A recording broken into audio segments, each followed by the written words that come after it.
اردو زبان ہماری زبان ہے. عربی زبان میں انحنا کہتے ہیں جھکنے کو. اسی لیے جب آپ عربی میں رکوع کے حوالے سے کچھ پڑھنا چاہیں گی تو آپ دیکھیں گے اس میں کہ انحنا کہتے ہیں جھکنا، یعنی اس مقدار میں جھکنا کہ انسان کی پیٹھ برابر ہو جائے. لہٰذا اس کو مسجد حنانہ اس لیے کہا جاتا ہے چونکہ امام نے جب اہل حرم کا قافلہ کربلا سے اسیر کر کے کوفہ کی طرف لے جایا جا رہا تھا تو اس مسجد کے قریب سے قافلے کو گزارا گیا.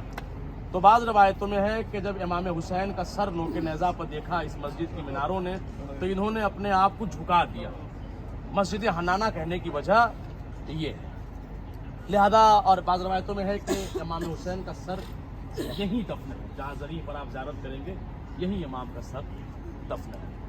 بہرحال یہ اختلافات ہیں روایات کے، مگر جہاں تک یہ ہے کہ اتنا طے ہے کہ یہ مسجد بھی ان معتبر مسجد میں سے ہے کہ جس مسجد نے بہرحال امامت کا احترام کیا.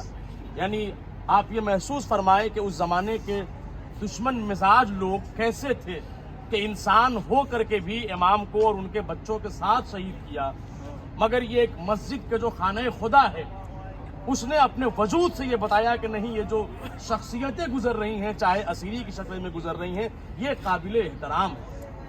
لہذا آپ حضرات جہاں زیارت کرنے کے لیے آئے ہیں یہ مقام بہت مقدس ہے اور امام حسین علیہ السلام سے منسوب ہے. اسی لیے ہم نے حسین منی و انا من الحسین کی حدیث کو جو ہے عنوان قرار دیا. آپ دیکھیں پیغمبر گرامی بتانا کیا چاہتے ہیں، کہنا کیا چاہتے ہیں. یعنی یہ بات بہت سامنے کی ہے، اس پہ کوئی روشنی ڈالنے کی ضرورت نہیں ہے کہ نانا یہ کہے کہ میں اپنے نواسے سے ہوں. یہ بات سمجھ میں نہیں آتی، مگر ہاں یہ بڑی آسانی سے سمجھ میں آتا ہے کوئی نواسا اپنے نانا سے ہو. چونکہ نانا کا وجود پہلے ہے، نواسے کا وجود بعد میں ہے. جو چیز بعد میں ہو وہ اپنے پہلے سے ہو یہ سمجھ میں آتی ہے، مگر جو شاید پہلے ہو وہ اپنے بعد کے ذریعے سے کیسے. مگر شاید پیغمبر گرامی یہی بتانا چاہتے تھے کہ دیکھو مجھ محمد کا جو مشن ہے دین خدا کی حفاظت، دین خدا کا پہنچانا، اس دین کی حفاظت کی بقا اگر کسی سے منسوب ہے تو وہ میرا نواسا حسین ابن علی ہے. ایک صلوات پڑھیں بر محمد. لہذا یہ مسجد میں نے بتایا آپ حضرات کو کیوں اسے مسجد حنانہ کہتے ہیں، اور یہ مسجد بہت مشہور اور معروف مسجد ہے. جو بھی آتا ہے امام حسین کی زیارت کے لیے، جو بھی آتا ہے مولا کائنات کی زیارت کے لیے یا نجف اور کوفے کی زیارت کے لیے وہ اس مسجد کی زیارت ضرور کرتا ہے. ایک نسبت تو یہ، اور خود ظاہر سی بات ہے جب آپ نے مسجد کہہ دیا تو سجدہ کرنے کی جگہ یعنی خانہ خدا ایسے بھی وہ قابل احترام ہے. اللہ اس کا گھر ہے، اللہ سے منسوب ہے، ہمارے لیے قابل احترام ہے. لیکن اس کے احترام میں چار چاند حسین ابن علی کی نسبت سے لگ گئے کیونکہ یہ مسجد منسوب ہو گئی امام حسین علیہ السلام سے. توجہ چاہتا ہوں عزیزان گرامی. لہذا آپ دیکھیں ظاہر سی بات ہے زیادہ وقت میں گنجائش نہیں ہوتی، مگر ہم جب یہاں آئے ہیں تو ہمیں پورے طور سے متوجہ ہو کر کے اپنے آپ کو غافل نہ رکھ کے یہاں زیارت فرمانی ہے. اور اس مقام کا یقیناً آپ دیکھیں کہ جب اہل حرم کو اسیر کر کے لایا جا رہا تھا ہم لوگوں نے محسوس کیا ہے. جب آپ حضرات کبھی شاید آپ میں سے کوئی اربعین امام حسین پر آیا ہو، جب وہ پیدل کربلا جاتا ہے تو 3 دن لگ جاتے ہیں. عام طور سے نجف سے جو اچھی چال چلنے والے لوگ ہوتے ہیں جو متوسط قدم چل لیتے ہیں انہیں 3 دن کم از کم نجف سے کربلا پہنچنے میں لگ جاتے ہیں. مگر اس مسجد سے اسیران اہل حرم کا بھی ایک واسطہ ہے جو جڑا ہوا ہے.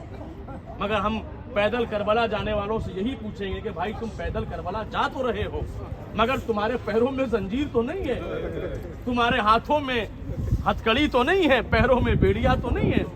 مگر جب اہل حرم کا قافلہ کربلا سے اسیر ہو کر کے آ رہا تھا تو آپ کو پتا ہے کہ کس حالت میں لایا جا رہا تھا. 12 گلے ایک رسن کے اندر تھے. اللہ اکبر. دنیا نے ہر ایک نے احترام امام حسین کر کے بتایا کہ امام مظلوم کی اہمیت کیا ہے. حسین ابن علی نے کٹے ہوئے سر پر قرآن کی تلاوت کر کے ہم اسی پیغام کو لینے کے لیے آئے ہیں. ایک آیت ہی صحیح، ایک صفحہ ہی صحیح مگر قرآن کی تلاوت ہماری زندگی کا حصہ ہونا چاہیے.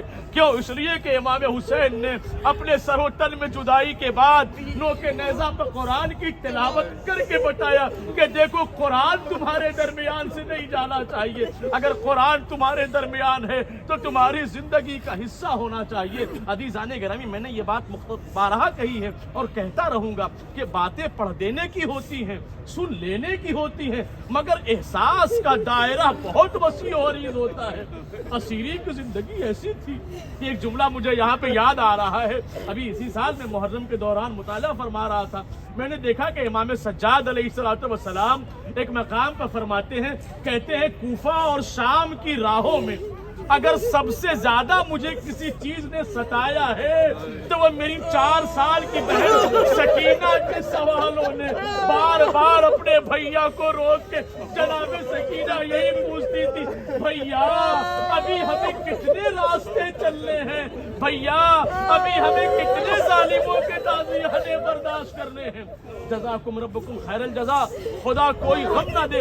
دیکھیے آپ اس مقام پر پہنچے ہیں کہ بغیر مسائل کے بھی اگر صرف تصور کرتے رہے تو روتے رہے، اگر تصور کرتے رہے تو گریہ کرتے رہے. اللہ اکبر. امام حسین کا سر اقدس ایک روایت کے مطابق ہے کہ یہاں دفن ہے. یہ مسجد میں احترام امام میں اپنے آپ کو خم کر دیا، اپنے آپ کو جھکا دیا. مگر وہ وہی سر ہے نا.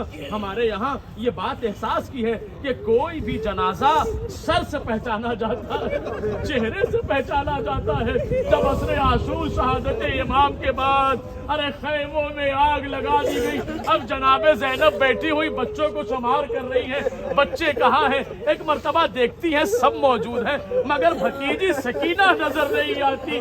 آواز دیتی ہوئی خیمے سے باہر نکلی، اے میرے بھیا کی امانت سکینہ، اے میری بیٹی سکینہ، ارے تم کہاں ہو؟ آواز کیوں نہیں دیتی؟ ایک مرتبہ جناب زینب آہستہ آہستہ مقتل کی طرف نکلی تو کیا دیکھا کہ ارے ننھی سی بچی ہے جو اپنے بابا کے قدموں پر سر رکھ کے سو رہی ہے. کٹے ہوئے سر سے آواز آئی، اے بہن زینب ارے ذرا آہستہ بولو، ابھی سکینہ کی آنکھ لگ گئی ہے. آپ نے سن تو لیا مگر محسوس کرنے کی بات ہے نا کہ ارے وہ سکینہ جو ساری زندگی اپنے بابا کے سینے پر سوتی تھی آج قدموں پر سر کیوں رکھ کے سو رہی ہے. اس کا شاید ایک ہی جواب بنتا ہے کہ ارے سینے پر کیسے سوتی، سینہ تو تیروں سے چل لی تھا. سکینہ باپ کے قدموں کے قریب اپنے بابا کے سر کو ڈھونڈتی ہے، اے میرے بابا ارے اب تم کہاں ہو، اب تمہاری بیٹی کہاں سوئے. وَسَيَعْلَمُ الَّذِينَ ظَلَمُوا مَن